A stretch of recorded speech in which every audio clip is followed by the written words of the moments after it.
సద్గురు జ్యోతిషాలయం నుండి 2026 మే నెలలో వార ఫలాలు 8వ తారీఖు నుండి మొదలు పెడితే 14 మే వరకు శుభాశుభ ఫలితాలు ఎలా ఉన్నాయి అని అంటే, వేసవి ఎక్కువగా ఉంది. అగ్ని నక్షత్రం కూడా 4వ తారీఖు నుంచి స్టార్ట్ అయింది. ఎండ తాపడం చాలా తీవ్రంగా ఎలా ఉంది, ఎందుకంటే సూర్యుడి ఇంటికి కుజుడు వచ్చి స్థిరపడుతున్నాడు. మే 10వ తేదీ నుంచి కుజుడు మేషరాశిలో వచ్చి స్థిరపడతాడు. అలా స్థిరపడిన తర్వాత ఎండ చాలా తీవ్రంగా అవుతుంది. కత్తరి ఎండ ప్రారంభం అవుతుంది. కేతు భగవానుడు సింహరాశిలో ఉన్న కాలం అంటారు.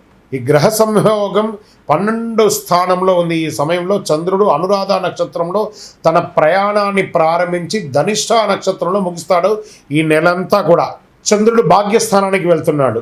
జ్యోతిషాస్త్రరీత్యా ద్వాదశ రాశిలో 2వ రాశి అయినటువంటి వృషభ రాశి మిత్రులారా, మే 8, 2026 నుండి మే 14, 2026 వరకు శుభాశుభ ఫలితాలు ఎలా ఉన్నాయంటే, వృషభ రాశి వారికి గురువు మీకు సపోర్ట్ చేస్తున్నాడు. శుక్రుడు అనుకూలంగా ఉండడం వల్ల సౌకర్యాలు పెరుగుతున్నాయి, కానీ కొంచెం ఆలస్యం కనబడుతున్నాయి. రిజల్ట్ ఆలస్యం, కానీ సాలిడ్గా ఈ వారం ఏదో ఒక జాక్ పట్టుకోబోతున్నారు. వ్యాపారంలో కొత్త డీల్స్ వస్తాయి, కానీ వెంటనే ఫైనలైజ్ చేయకండి, కొంచెం ఆలస్యం చేయండి. ఉద్యోగంలో సీనియర్ సపోర్ట్ దొరుకుతుంది. హిడెన్ ఆపర్చునిటీస్ చాలా ఎక్కువ ఉన్నాయి. ఇది ప్రభుత్వ ప్రైవేట్ రంగం ఇద్దరికి కూడాను, స్త్రీ పురుషులకి ఇద్దరికి కూడా వస్తుంది. ఆర్థికంగా సేవింగ్స్ పెంచే అవకాశాలు ఉంటాయి.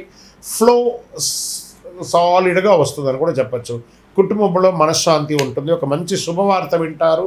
పెళ్ళి కానీ, లేదా సంతానం కానీ, లేదా గృహప్రవేశం కానీ, భూమి కొనడం కానీ, ఇల్లు కొనడం కానీ ఒక శుభవార్త వింటారు. ఫ్యామిలీ బాండింగ్ స్ట్రాంగ్గా ఉంటుందని చెప్పచ్చు. మీ ఇన్ఫ్లుయెన్స్ స్లోగా పెరుగుతుంది. పాలిటిక్స్లో సపోర్ట్ బిల్డ్ చేసుకోండి, అది మెయిన్ ముఖ్యం. అందరూ మీ చుట్టుపక్కల ఉన్న వాళ్ళతో సపోర్ట్ బిల్డ్ చేసుకోండి. వ్యవసాయదారులకి ఈ వారం మంచి ప్లానింగ్ జరుగుతుంది. లాంగ్ టర్మ్ బెనిఫిట్ చాలా కనబడుతుంది. కోర్టు కేసులు ఈ వారం మీకు అనుకూలమైనటువంటి జడ్జిమెంట్ వచ్చే అవకాశాలు బాగున్నాయి. Share market safe investment best. చాలా అగ్రెసివ్గా కూడా మీరు ఈసారి ప్లే చేయొచ్చు ఆన్ లాంగ్ టర్మ్. F&Oలో జాగ్రత్త పడండి. F&Oలో గెలిచిన వాళ్ళు ఎవరు లేరు. లాంగ్ టర్మ్ ఈక్విటీస్లో బాగా పెట్టచ్చు. విద్యార్థులు మీరు కోరుకున్నటువంటి యూనివర్సిటీకి ప్రయత్నం చేయండి, తప్పకుండా జరుగుతాయి. ఆరోగ్యం ఓవరాల్ గుడ్, కానీ వెయిట్ గెయిన్ చేసే అవకాశాలు ఉంటాయి, జాగ్రత్త. సంతోషంగా ఉన్నప్పుడు ఏమైనా అతిగా తినేస్తాం కదా, కాబట్టి అలాంటి ఇబ్బందులు వస్తుంటాయి, జాగ్రత్త పడండి ఆరోగ్యంగా. ఇంకా లక్కీ నెంబర్ 7 అనేది మీకు బాగా కనబడుతుంది. పరిహారాలు వచ్చేటప్పటికి అమ్మవారి ప్రార్థన, ఏదైనా అమ్మవారి, లక్ష్మీ అమ్మవారి, దుర్గా అమ్మవారి, సరస్వతి అమ్మవారిని ప్రార్థన చేయండి. తెల్లటి పుష్పంతో అర్చన చేయండి. గోవులకి ఆకుకూరలు, పండ్లు అవన్నీ కూడా పెట్టండి.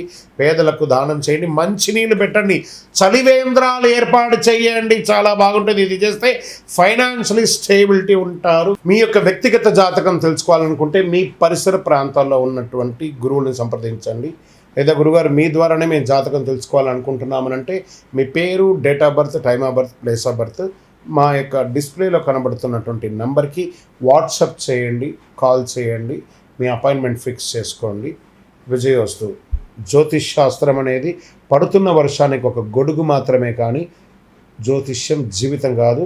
మీరు మిమ్మల్ని నమ్మండి, మీ యొక్క ఇష్టదైవాన్ని, కులదైవాన్ని నమ్మండి. విజయోస్తు. చంద్రమౌళి వెంకటేష్ శర్మ.